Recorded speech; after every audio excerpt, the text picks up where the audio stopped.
way. We haven't had any comments blow up saying we're frozen yet. So hopefully this will be the one. We apologize if you're with us. Technical difficulties as Sportsnut Central. This would be episode number 6, live number 1, as there's so much to talk about. And right off the hop, Cam Newton signs today with the New England Patriots. And Andrew, your thoughts as Newton now joins Bill Belichick.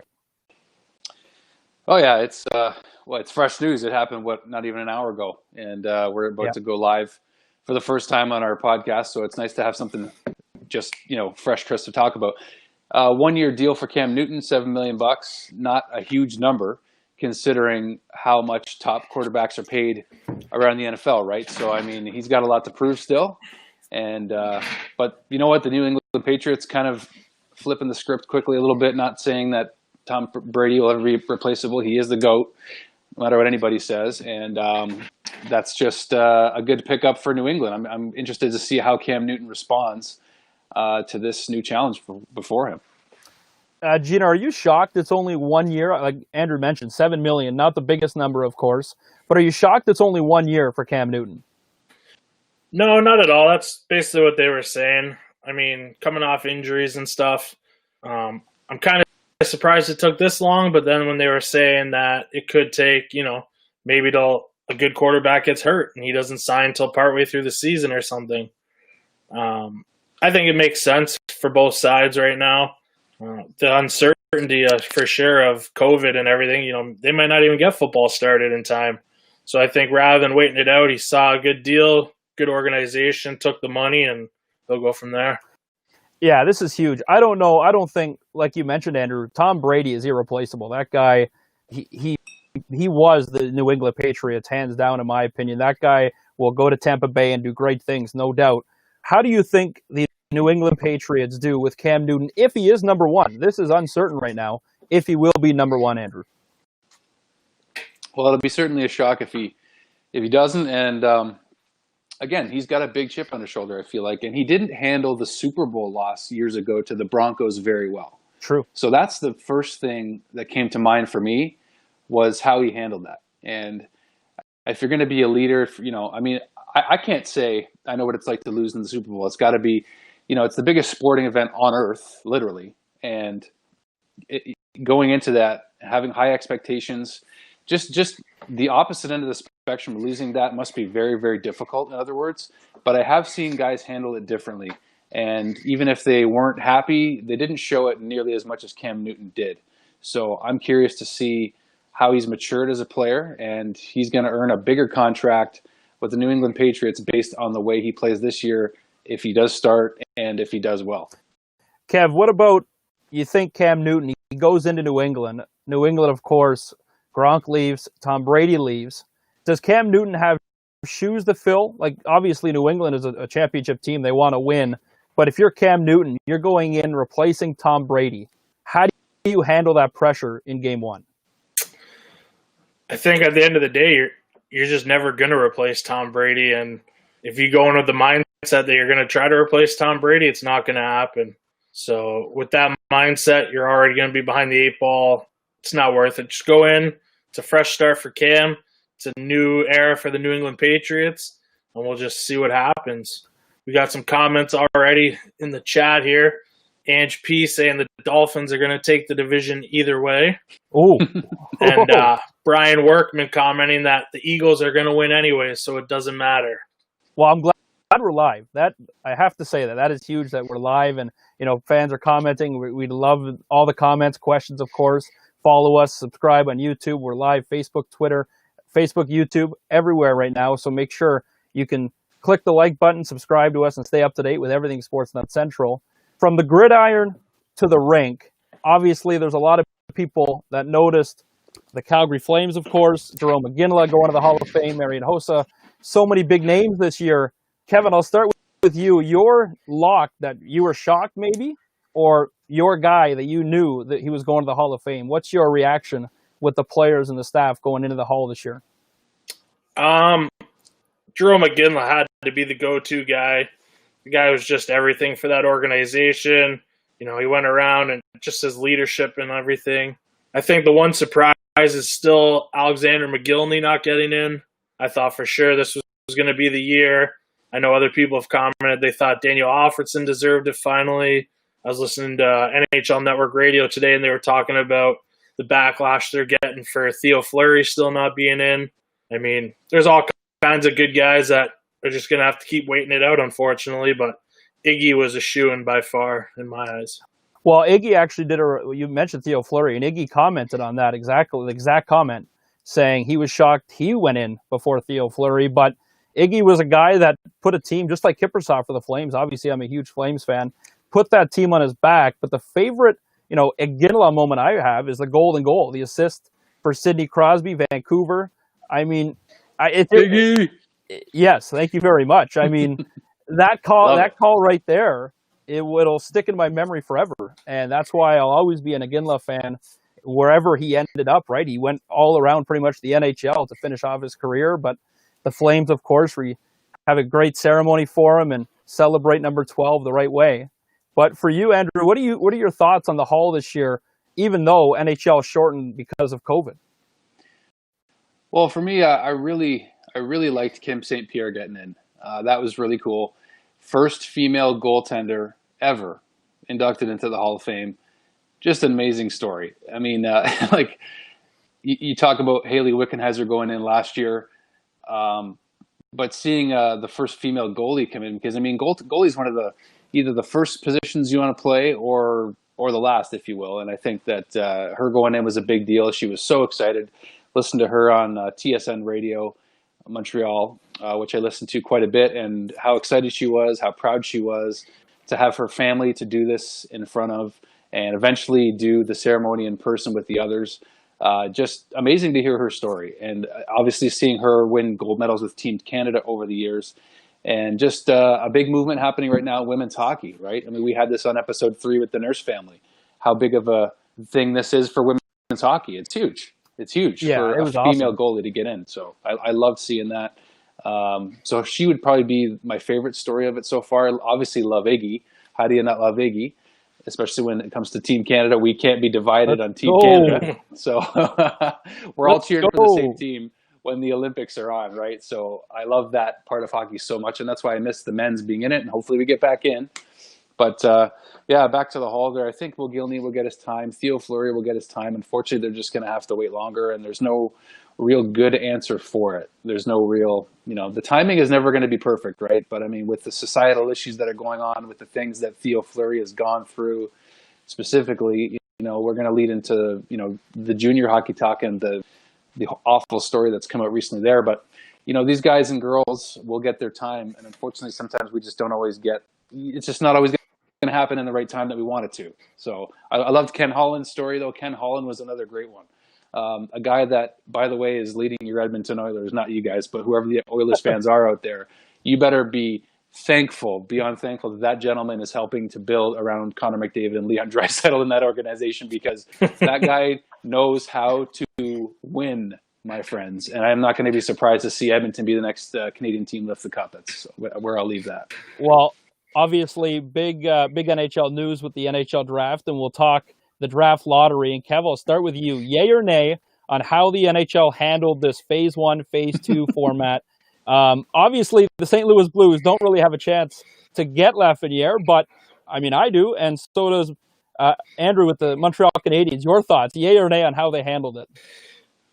Well, first off, we don't need Lafreniere because we're going to repeat as Cup champs. Whoa, you heard that first. That's the price you pay for winning, I guess, is you don't get the number 1 pick. But good problem to have, man. Yeah, I've always been torn on the draft lottery. I mean, you go to bingo, you see the balls pop out. You go sit in a sports book in Vegas, you see the balls come out for Keno. Why can we not see the balls come out for the draft lottery? I've never understood it. People are going to say it's rigged. I'm not saying it's rigged, but I'm just saying, why can't we watch the balls come out and see how it all goes down instead of just watching a guy walk down a hallway with a whole bunch of cards stacked telling us who's getting what pick? Personally, I'd like to see the balls come out. I'd like to see it from my own eyes so I know this is how it is. So I like it. I like the suspense. I think it's going to keep everyone intrigued more for the next however long it takes to get that first round over. But at the same time, you got to feel for Alexis. He's already robbed from walking across that stage in Montreal in front of friends and family. And the other night, he's just sitting there thinking, okay, where am I going? Getting ready to pack his bags. He knows, when time comes, that's where he's going. And now he's just left sitting there wondering. And then the question becomes, is this a good thing for the NHL or a bad thing? I'm on the fence. Like, it's exciting to think of the possibilities, but at the same time, like, if he goes to, say, Toronto, Pittsburgh, Edmonton, is it really that good for the league? Especially those big markets, they already sell the seats. And one comment I heard today on NHL Network Radio was hockey and sports in general is one of the only things you get rewarded for losing, where, you're a bad team, you lose, you get a high draft pick to try and rebuild. And I understand that. Sure, I'd love to say, hey, we won the cup. What's our prize? We want Lafreniere too, but it doesn't work like that. And I don't know. I'm torn on it. I'm excited, and if there's a God, he will not be a Toronto Maple Leaf. That's all I have to say. That's all I have to say. Okay, so I look at it this way, Andrew. Put yourself in the shoes of a GM of one of these 8 teams who will have a chance. They lose the first qualifying round or the buy-in round, whatever you want to play in round, whatever you want to call it. You get to select him if your lottery number is chosen. Are you now questioned on, did you throw the first round intentionally? Like, how does this affect the first round, and how do these affect GMs and franchises as a whole, knowing this player might go to a team who may have intentionally tried to get this player by throwing the first round? That's the thing. I mean, I think of Brendan Gallagher right away because, a guy like him was even questioning, is it even worth it to come back and play? And then, of course, Montreal just gift wrapped at a playoff spot. So you got no choice, Gally. You're going to have to jump in and bang some bodies in front of that and get some ugly goals like you always do. But you know what? Like, it's just a weird situation for everybody, this whole lottery thing. And you're not going to convince guys not to play. I mean, when they hit the ice, we don't even know for sure. We just don't have a 100% answer if this is all going to go down well. And if COVID cases are going to stay down between now and stage 4, which is actually playing, stage 3 is training camp. So we're going to see how training camp goes first. And then, when it comes to guys or teams getting Lafreniere, it's just a crazy situation that no one could have predicted. It's definitely not rigged. I mean, I'll never believe that. I just can't. I'm not convinced that it's just too much of an excuse, I think. But it's tough, man. I mean, you're not going to convince guys not to play when I think if they get back when they get back on the ice, you're not going to convince them not to try. They're not guaranteed a shot at Lafreniere. Each of the 8 teams that loses has an equal 12.5% chance to land him, but it's never a guarantee. You got a 1 in 8 chance. So Carey Price said it pretty great the other day. He likes opportunities that are right in front of him, and he's going to put his all into going for a Stanley Cup run. We don't count their chances greatly either, by the way, the Canadians. But in terms of the other teams, I mean, everyone's got an equal shot, right? Whether they win or lose. I mean, you kind of just, in terms of how it looks on the league, because I know that Brian Burke has a pretty well-respected opinion. Either you love him or you hate him, I think. But, I mean, he called it a disgrace. And you know what? No one asked for a global pandemic. So we got to deal with the cards that were dealt, right? So you can't really fault the NHL to a degree for trying to make something happen here. Nobody could have predicted that a play-in team was going to win the top pick in this lottery. Nobody would have predicted it. Nobody expected it. It just was the worst case scenario for the league. But again, they tried to make it work, and there's more drama, and that's what we like on TV is drama, right? I don't know. I mean, it's probably easy for me to say because the team that I followed is in the play-in round. So if you're a Detroit Red Wings fan, if you're an Ottawa Senators fan, if you're a Buffalo Sabres fan, et cetera, et cetera, et cetera, you're not happy with this format. But again, it's just one of those things. It's a catch-22. Whatever way you look at it, somebody was going to be unhappy, or many people were unhappy, and that's what happened. But again, this global pandemic is what resulted in all of this, so we can't be too upset about it, in my opinion. We'll talk quick locally in the NHL, of course, and you mentioned the Buffalo Sabres. Jeter, Jason Botterill gets let go after the Pagulas about 2 weeks earlier said, your job is safe. Then he gets fired. What will Buffalo do? New general manager, new scouting staff, pretty much a new team except the coach coming in for 2021. What do the Sabres look like now that they're selecting 8th in the draft? There's a lot. They're still going to get a good player at 8th, whether it's, maybe a Marco Rossi or a Cole Perfetti. Just because they're picking number 8 doesn't mean they're not going to get a player that's going to help, but it's going to be help in a couple of years. And I think they're not going to win next year. And it's going to be trying to keep Jack Eichel happy. Jack gets his way. Jack has the say. So I think they're in trouble. Sorry, I think they're gonna be hovering that playoff border next year again. I think. Unfortunately, when you trade the Conn Smythe winner for a bunch of garbage, that's gonna happen. But that's how it goes sometimes. And Doug Armstrong saw Ryan O'Reilly unhappy, and he found a way to pull him out of there for literally nothing. Berglund wanted nothing to do with it. Took off, went home. Saboka, Waste, Thompson. I loved Tage Thompson when he got drafted, but unfortunately he's turned out to be a first-round bust. And, it's just a bad trade for Buffalo that's set them back a bit. So I think, free agency will be big for them. And they do have some pieces to build around there. It's just going to be finding that depth scoring for sure. And then they'll have to go from there and see if they can find a gem in the draft that can come in the next couple of years and really play alongside Jack and make something special there. Andrew, first-round bust, that's actually a great point by Jeter.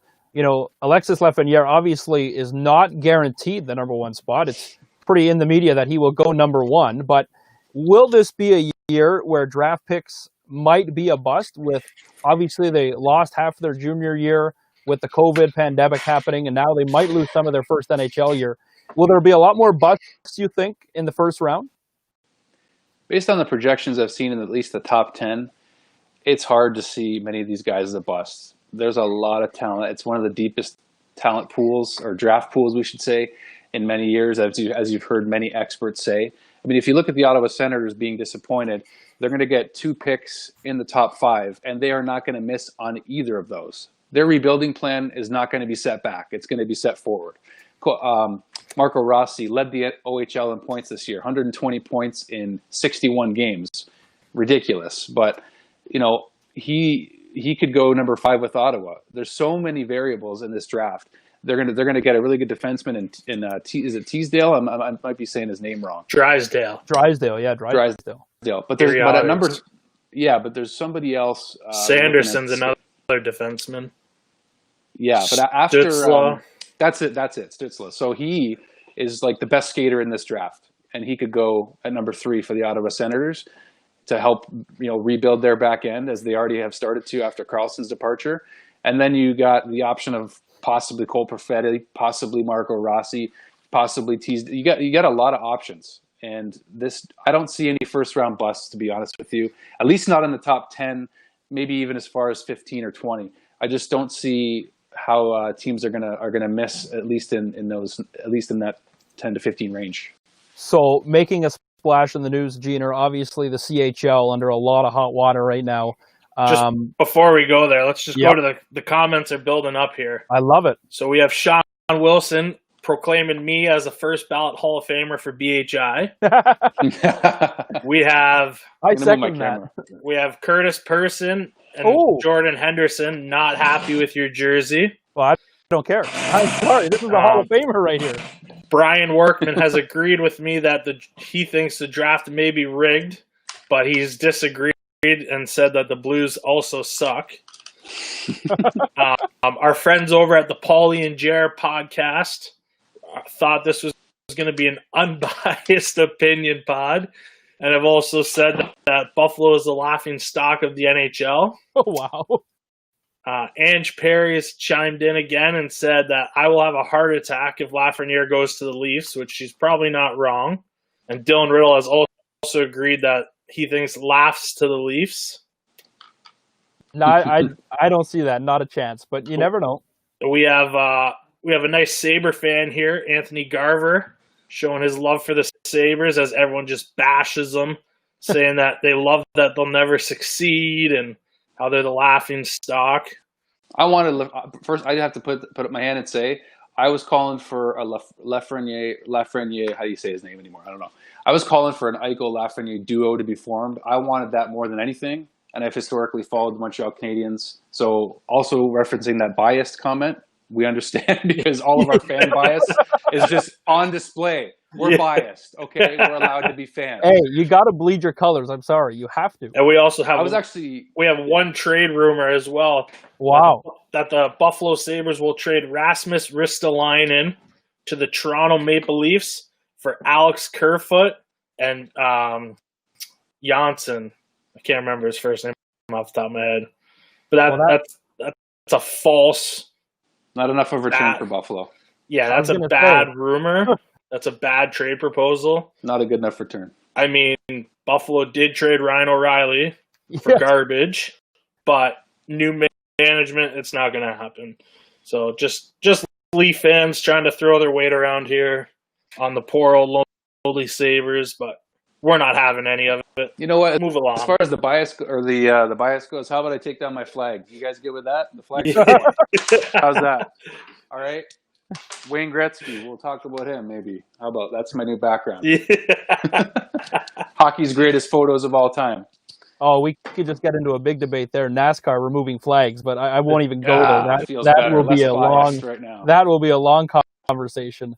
But as we progress through this, there's so many outlets we could talk about, so many sports. But we'll stick with hockey for a little bit, as the CHL facing a lot of hot water. The OHL has their import draft coming up.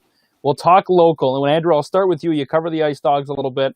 The Ice Dogs going forward, a rough year, obviously, a rough second half of the year in 2019-2020.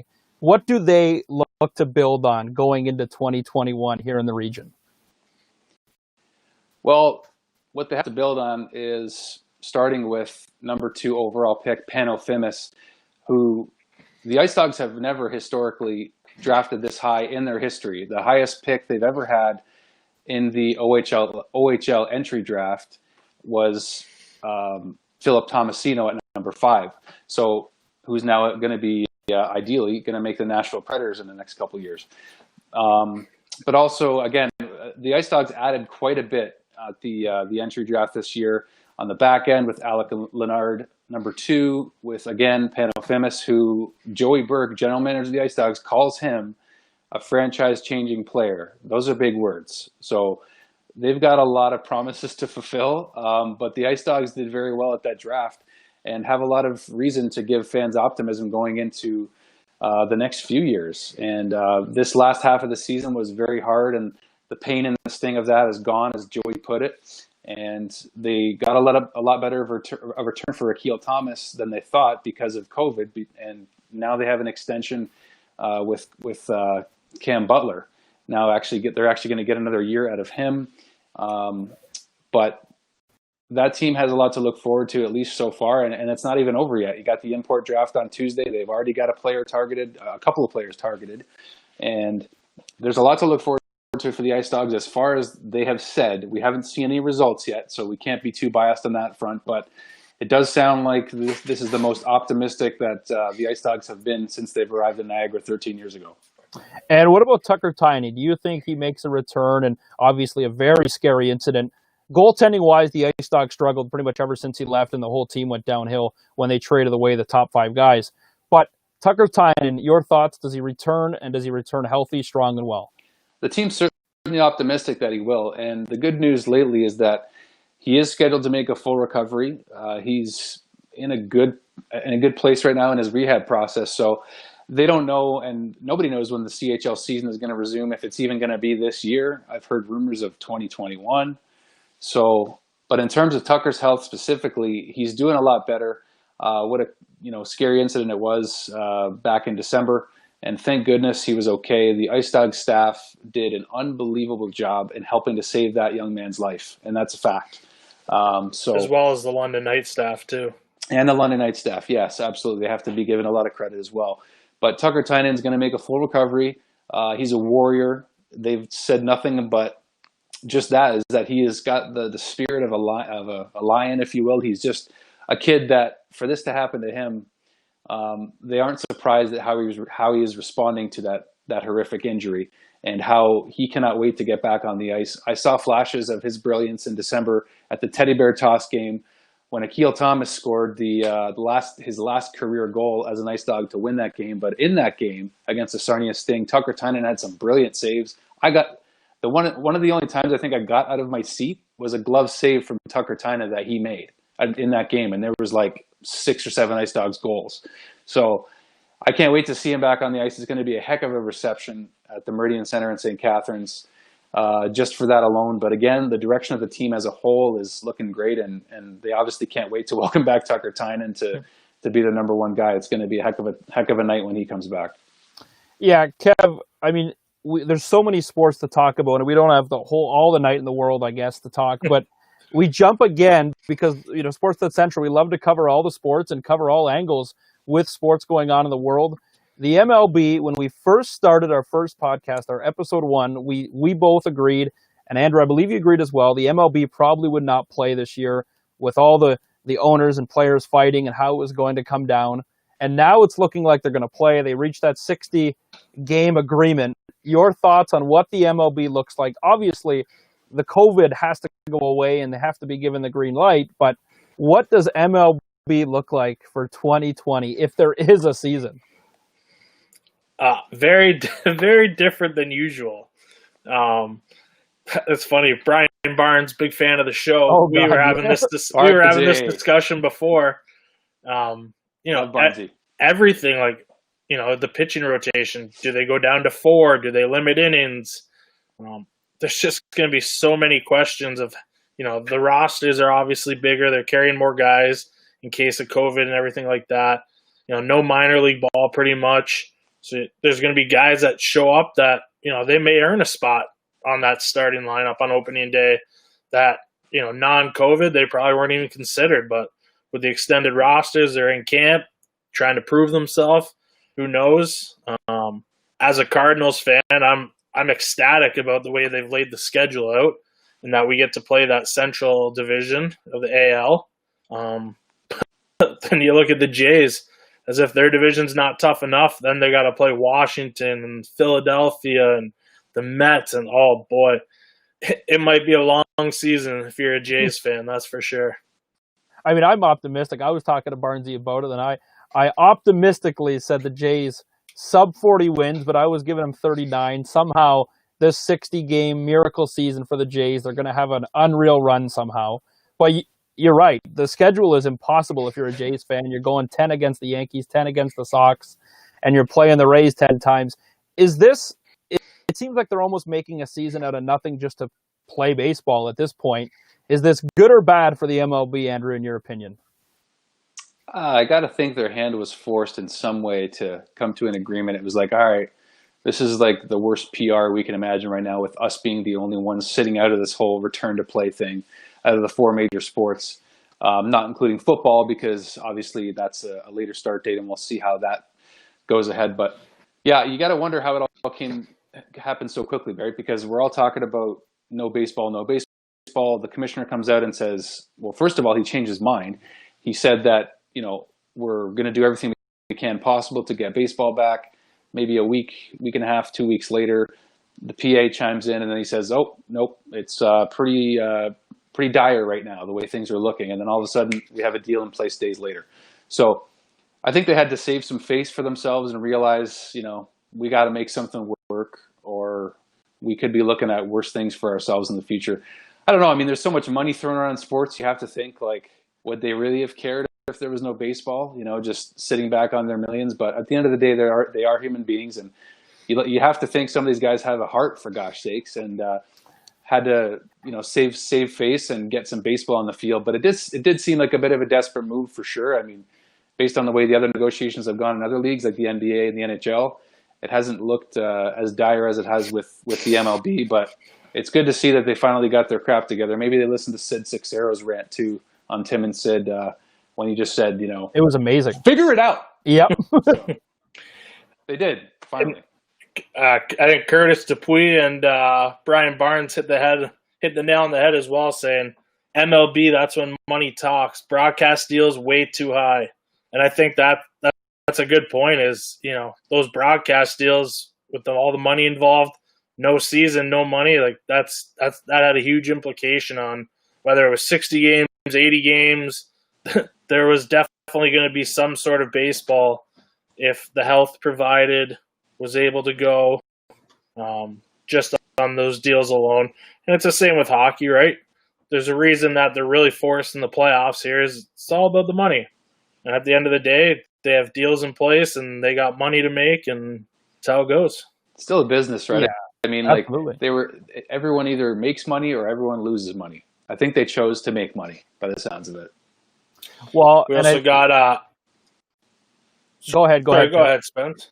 No, I was just going to go to the comments here, but go ahead, finish your. I was just going to add to that, and Andrew, I think you said it perfectly. The fact that it was so rushed. I mean, I know Barnes and I were talking. Drama is just huge in baseball right now. Every day it seemed like they were on one side of the pendulum, and the next they were going to play. The next day they weren't playing.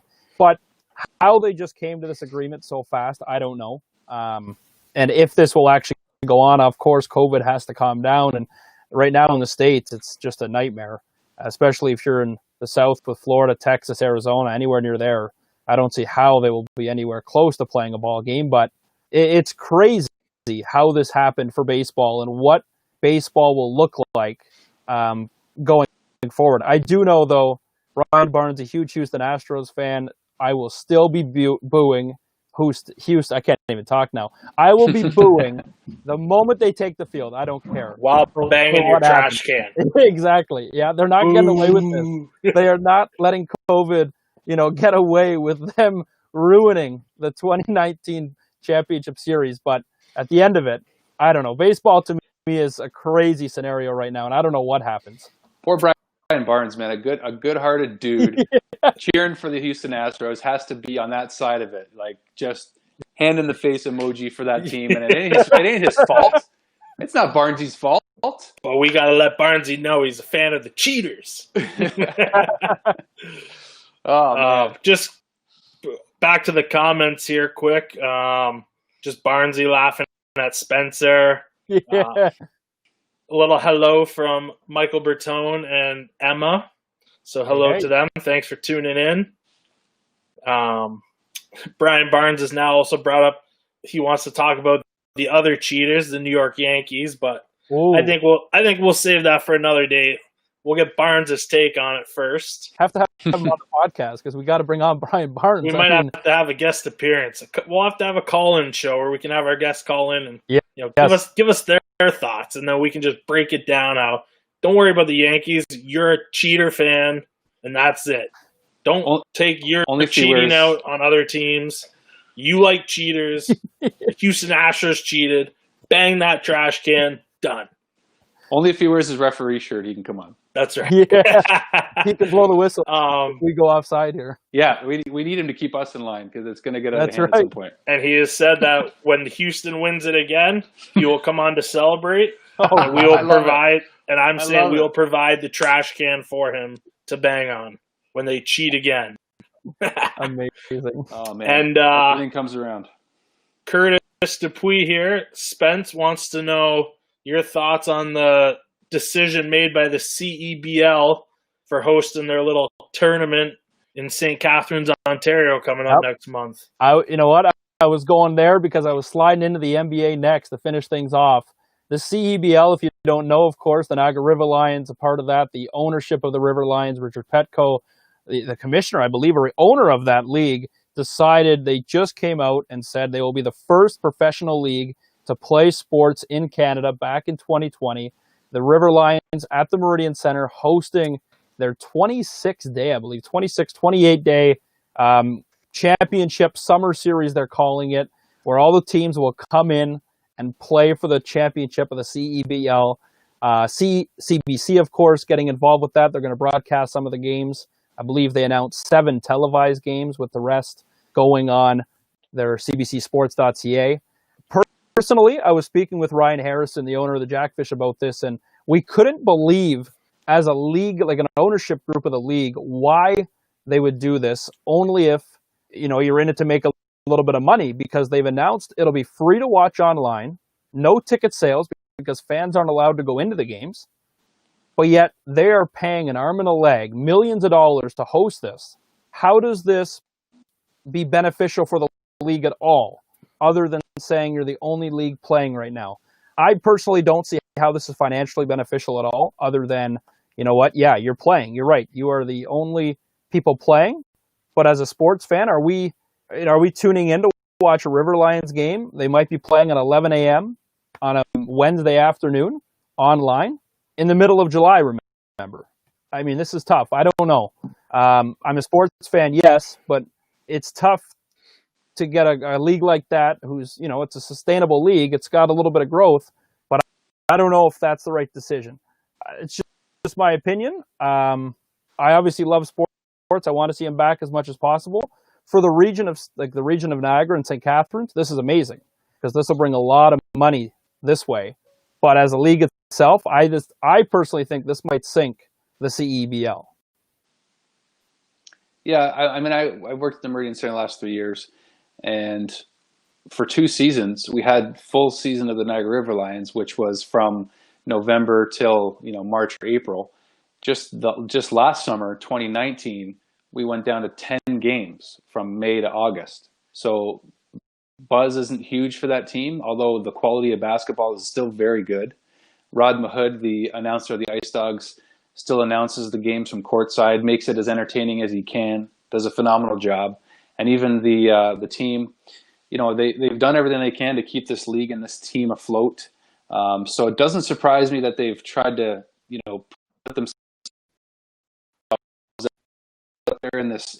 They're going to try to do anything they can to save this league and this franchise. Because if you look at, the attendance that the Niagara Ice Dogs gets in that, almost selling out every game.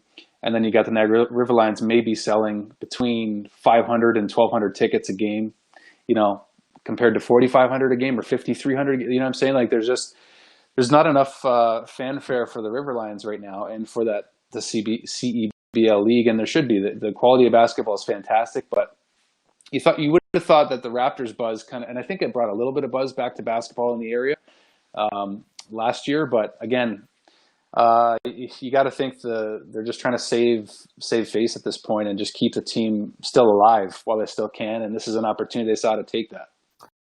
Well, Gina and Ryan Harrison, of course, he came on our podcast. He's the owner of the Well and Jackfish, and he's in the same spot. The Jackfish, of course, it's a business for him. He's not making any money right now because the team's not playing. No fans are going into his games. The Jackfish aren't playing, of course. But he mentioned a great point, and I never thought of it until he said it, that the Olympics are not happening. So CBC, who's normally broadcasting the Olympics, now have this big opportunity where they could come in, give their workers something to look forward to. They have sports on their network.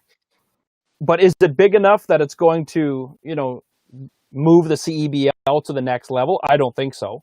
And like you said, Andrew, it's something to keep them alive, but financially, I just don't see how they stay afloat putting all this money into it, when I know the National Lacrosse League looked into doing the same thing. They would have a 4-team playoff in Oakville at the Toronto Rock Athletic Center, bring every team in there. If they could have fans, they would, but it only holds 200 people or so. But they were doing that just to make a championship, and they financially said, no, not happening. So, Kev, I don't know your opinion on what this will do to the River Lions, and what it could be a great thing. It could be a bust. Your opinion on what this does for Niagara River Lions basketball? Yeah, I'm in the same boat. You just don't know. I think the exposure for the league on CBC is going to be great for them. The whole forefront of it all, with all that kind of stuff, is great, I think. But it's the back stuff, like the money, and like you said, does this sink the league financially, or is there someone out there that has a big wallet saying, you know what, let's see what we can push this to the next level and go from there? I guess we won't know till next summer once we wrap this up. But for now, I'm excited. The rest of it, the training camps and stuff for the major sports will just kind of be getting going. So it'll give us a little something to look forward to, at least at the start. By the end, if baseball's up and running and hockey's just getting ready to kick off, they're going to lose the viewers for sure. As more stuff opens up, people go back to work. There aren't people at home all the time at 11 a.m. to watch a game. But I think the exposure for the league will be big with CBC. And if it's marketed and promoted properly, it could be successful for them as long as the financial side makes sense, which you would have to think they wouldn't go ahead with this type of plan if they knew ahead of time what they were going into, a possible sinking ship financially. So part of me thinks, you would hope they've done their homework, they've got everything going, and that they'll, come out of this strong on the other side, and hopefully it'll grow. And, like Andrew said, last year they switched. That comes with the switching of the leagues, of course, why they've gone to a summer schedule instead of like winter. And I think it's great. You're not always going to have people home. People go on vacations and everything all summer. You see it in everything. But I think locally, it's a good, cheap night out. The basketball is good entertainment. I'm hoping that they'll come out on the other side next summer stronger, financially stable, and ready to go for sure. Well, I know Rod Mahood had mentioned, as I was talking to Ryan Harrison and Ryan was talking to Rod about it, there will be international players on the rosters, as that was one of the big topics that came up for this decision. Some of them are on their way now. Some of the international players are here.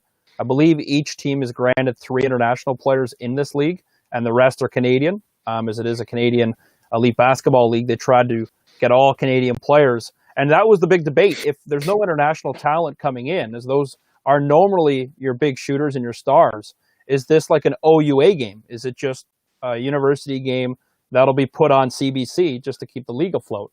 So you're right, Kevin. I think this will be a hit or miss, or it'll be something that they'll love because they've put in their financial work and they think this could be something that could really grow basketball in Canada, but for the CEBL.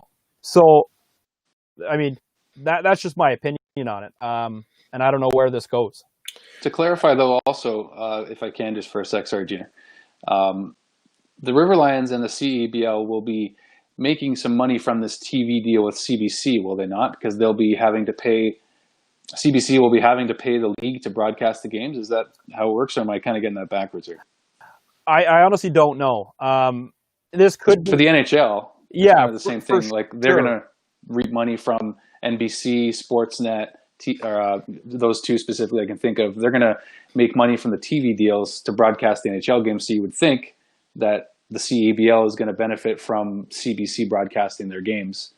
So yeah, unless I have that the other way around and they're just doing a favor for the CEBL, I don't know. I guess I should have looked into that more. But I don't know that answer. And when you think about it, there was a lot of local games. I mean, the Native Indigenous games were in Six Nations at the Grand River not that long ago, and CBCSports.ca, they broadcasted all the games on their website, and that's where these games are going to go, except 7 will be on TV on the actual CBC Sports Network.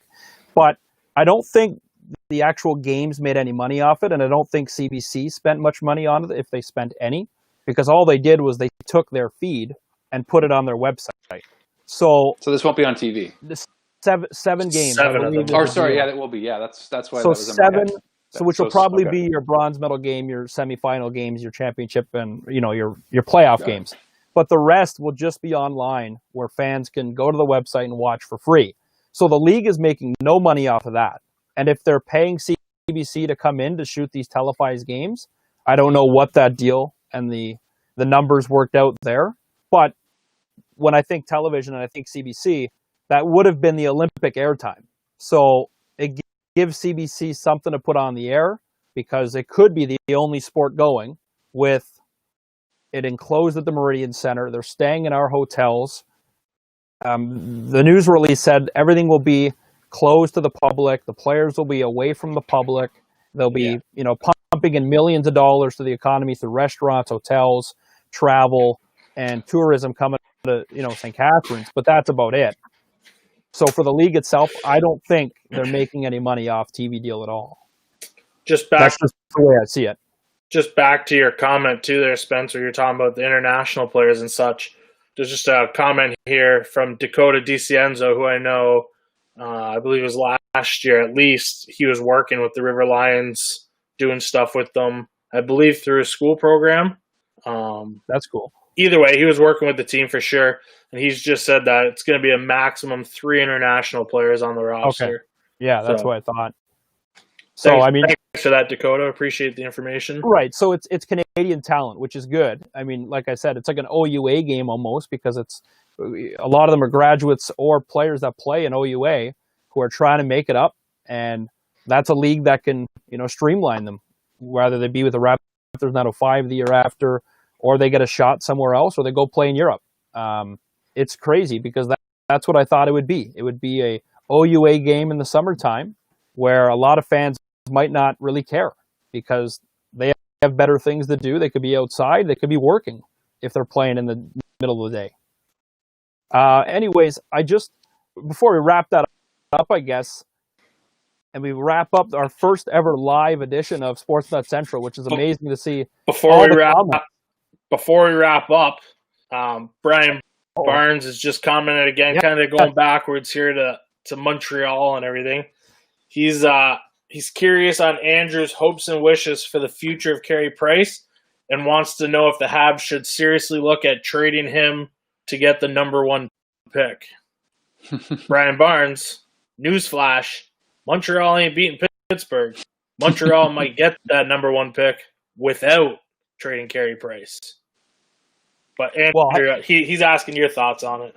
Hang on, before you answer that, Andrew, my question to wrap this all up before we go on forever was, what are you most looking forward to in the summertime? And that will lead right into this question for you, Andrew. Obviously, the Montreal Canadiens fan in you must be wondering, could Lafreniere come to Carey Price and the Montreal Canadiens?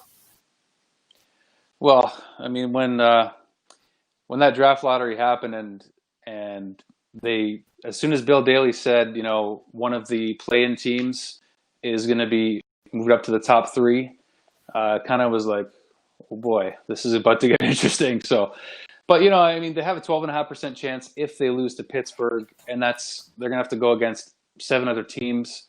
They got a decent chance. But in terms of the Carey Price question, I mean, it's a great question. I mean, I've heard Darren Dreger ask it many times also too, to Bergevin, what are you doing with Carey Price? What are you doing with Shea Weber? I don't think you have any reason to get rid of Weber. I think you're going to need him. Might as well just keep him to the end of his contract, maybe, even though that contract could look bad in a few years. But I love Weber to death, and I want to enjoy him while he's here. Carey Price, the only other 2 teams I could see him maybe playing for is Vancouver, back in his home province, or in Seattle, possibly with the expansion. So I don't know. I mean, trading for Lafreniere, oh man, if that was even an option, how do you turn that down? With Caden Primo coming up down the pipe, not saying he's the second coming of Carey Price. What's in the draft prospect pool right now is the second coming of Carey Price, according to a lot of experts out there. He's in the top 15. I can't think of his name right now. It's escaping me. But with Carey, I mean, my gosh, if you had the chance to trade up for Lafreniere, which I don't think that opportunity will come for the Canadiens, unfortunately, they might be able to get him without having to get rid of Carey, which would be pretty neat. He would be a heck of a fit in Montreal, obviously, being from La Belle Provence. But point is, we want to see him win a cup without the number 1. How do we win? Oh, that's from Barnesy. Well, I think we'll take any circumstance we can to get a cup. And if that means moving on from Carey Price, who I think I like him more as a person than even as a player. I love Carey as a player, but I think I like him more as a person. So I really would be happy to see him go with another team and get a cup for himself, and then we get one too. It's a win-win, in a perfect world. But my gosh, for how competitive this league is nowadays, there's never a guarantee. So, man, what a question, Barnesy. I like that. I haven't heard that scenario proposed yet, but I got to say Lafreniere in Montreal would be pretty awesome. Our chances are certainly better now, but I mean, 7 other teams have just as good of a chance. So I'm not going to get too excited going forward until we see how this play-in round happens. But if I had to choose whether to trade Carey for the number 1 for Lafreniere or not, I would. I think he's not a centerman. I mean, but he's a dynamic winger who's going to be up there with the ranks of your Austin Matthews, your maybe McDavid's, your Patrick Kane's, just to name a few. He's going to be a top player in this league for many, many years to come. So it'd be hard to turn that trade down. And Kev, well, that question alone, that should be our sign-off question tonight, because that is a deep, deep question. Because Carey Price, a Canadian, one of the Canadian legends in the net. He was, of course, a member of Team Canada several times, but he's a player who's a franchise player, a player who, like a PK Subban, of course, was traded, and that was a big shock for some Montreal Canadiens fans who still are upset with the franchise about that. For all Not the me. community, no, okay, there we go, not him. All the community work he's done. Love him as a person again, but exactly. Like so Shea Kev, Weber better. Where do you draw the line and say this is a business, this is an NHL team? Are any players non-tradable in your opinion? I mean, business is business. You see every so often you'll have that monster name get moved. Big Wayne, he was a Blue for a little bit. The only reason I'm doing this is because no player is untradeable if this guy can be traded. That's the point. Yep, so, exactly. In the eyes of the fans, I think there's many players around the league that aren't tradable. Like, can you imagine the outrage if Toronto traded Matthews? Yeah, I would. I mean, depending on the return, you see like Tarasenko or something, I'd be heartbroken to see him go. But at the end of the day, business is business. Like, imagine being a Sabres fan and seeing Jack Eichel get traded. Not saying he's not tradable, but if he got traded, that fan base that's already just in shambles right now with what's going on with them. Good friend, good follower of the show, Dwayne. I remember he's famously known for calling into the radio show last season. Great. I heard that one. Yeah, great guy. Writes into the show here to us on Twitter. I would love to see his rant if they traded Jack Eichel.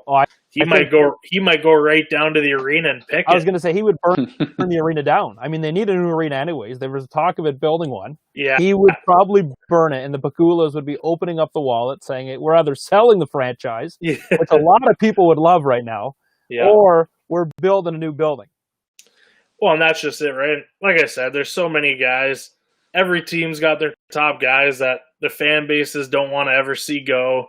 But like Andrew said, if Wayne Gretzky can be traded, I mean, there's a time and a place that everyone can be traded. Whether it's, in the prime of their career, you see guys like Iggy. Look at how many times Iggy got passed around just chasing that cup. That's why he went. It's got to be. I mean, he says it in the interview. Of course, he wants to win, but his home was at Calgary. He loves Calgary, of course, and that's why he came back. Yeah. But you're right. He wanted to win a cup, and Calgary let him go, and he had a great opportunity. So many teams, of course, Boston, Colorado, two big ones where it never came. But I don't know. Well, and you see it all the time too. Like at trade deadline, you have a big guy, his contract. We're going through it right now. Do I want to see Alex Pietrangelo walk for nothing? No, because he's got huge value. That's the man that shook Gary Bettman's hand and lifted our first franchise Stanley Cup with the pyro in the background and everything. And to see him walk away over money and for nothing. Former Ice Dog. I was going to say, go Dogs. That's right. Go Ice Dogs. I mean, we're clearly in a position to make I think, a good run. I'll be the first to admit there was some lucky bounces last year, but it happens every year. We won the cup. Get over it if you don't like it and move on. But for this year, we're in a position to make another strong run. As trading him at the deadline would have just been almost breaking it down and saying, maybe we don't have the team to repeat, which is the furthest thing from it. And now we risk losing him for nothing. So that's why I was pushing for Buffalo to get Lafreniere, because I like the trend that the NHL has kind of been going through with teams that have never won their first Stanley Cup win their first Stanley Cup. The LA Kings, the Washington Capitals, the St. Louis Blues. Yep. Buffalo has been starved for any championship in that city. So just to, some people just love the narrative of seeing the Buffalo teams get beat down to the ground. I hope to God that they just win Super Bowls and Stanley Cups for the next 50. I don't know. I would love to see the Buffalo Sabres resurrect. They're kind of a local team for us. They're half an hour up the road, for goodness sakes. just past Fort Erie here. And as much as most of us a lot of us don't cheer for the Sabres, we like the cheaper tickets to see our teams play in Buffalo, right?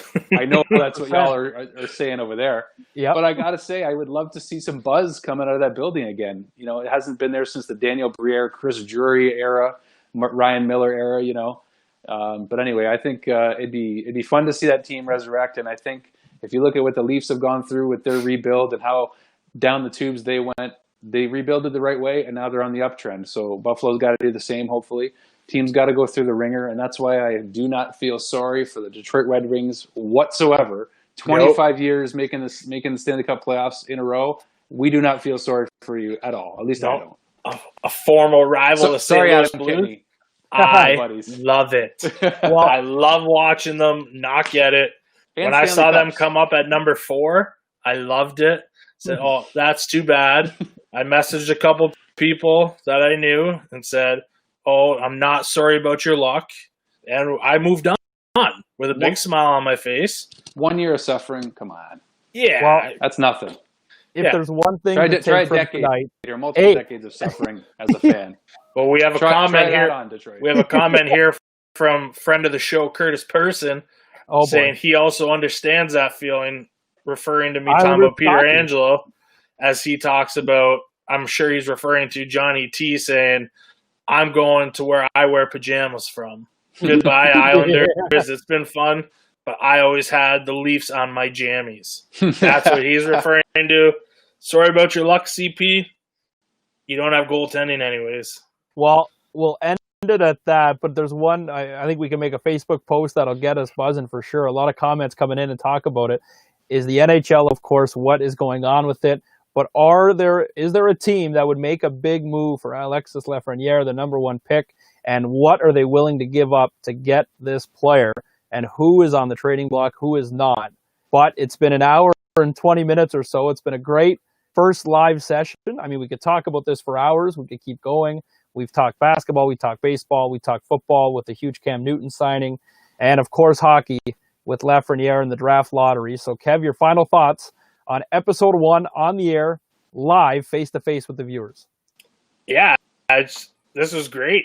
Anytime I can just sit here with you guys and talk sports. And, I mean, the podcast is amazing. I love doing it with you guys. It's been a great journey so far. Interacting with people on social media has been great. So to sit here and be live on camera on a Sunday night as everyone wraps up their weekend, we've had lots of comments come in and, just to share this with everyone else, have a little bit of fun. It's phenomenal. And, it's everyone that tuned in today, those who have stuck through the whole thing or came in late and are still here, thank you. We appreciate it.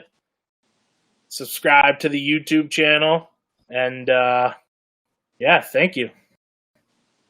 And Andrew, your thoughts. I mean, it's 5 episodes without face-to-face on the podcast, and then we finally come on social media to do a live little Sunday night recap and a showdown almost. It's been awesome. What are your thoughts through the first 5 episodes, some of the big names we've had on so far? Yeah, it's been a whirlwind. Starting off a podcast, a sports podcast with no sports is quite an accomplishment. That's true.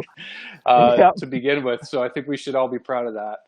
And you guys, I found out about the Ron McLean interview, and it was supposed to be a one-on-one interview for myself and my personal portfolio, but I was like, nope, we got a podcast, and I want the boys to be a part of it. As much as you guys didn't get to take part in the interview this time, we're hoping to have Ron McLean on again, of course, in the future, if that all goes well, and other Sportsnet guests that I've had the pleasure of interviewing.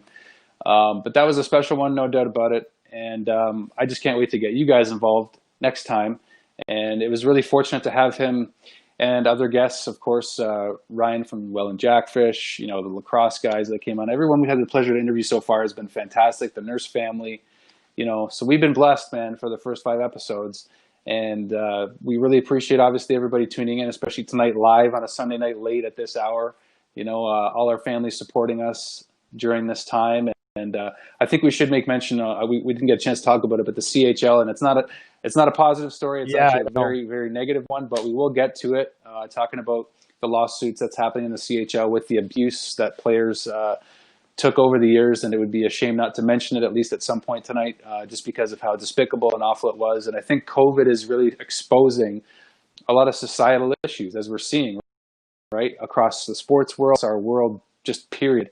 And I think that that's a good thing to a degree, because change on a lot of levels, hopefully for the better, is coming in the future for sports and for our world. So once again, thanks for everyone who's supporting our podcast, Sportsnut Central. It's a blast, and you two guys are the best. It's a privilege to work with you two, and your support for me personally also as well has been great. And I'm thankful for you guys and for anyone who tunes in. So well, it's been a great Sunday night here on Sportsnut Central, live with the viewers and just talking sports. It's been something that we've been talking about for a while, when we're going to get on air and actually be face-to-face and do some of the viewership questions and talk about our first 5 episodes. But there's so much more to come. Be sure to comment, subscribe, follow all of us on social media, of course, and subscribe to us on YouTube. That's huge. If you can just click the bell and stay up to date with everything Sportsnut Central.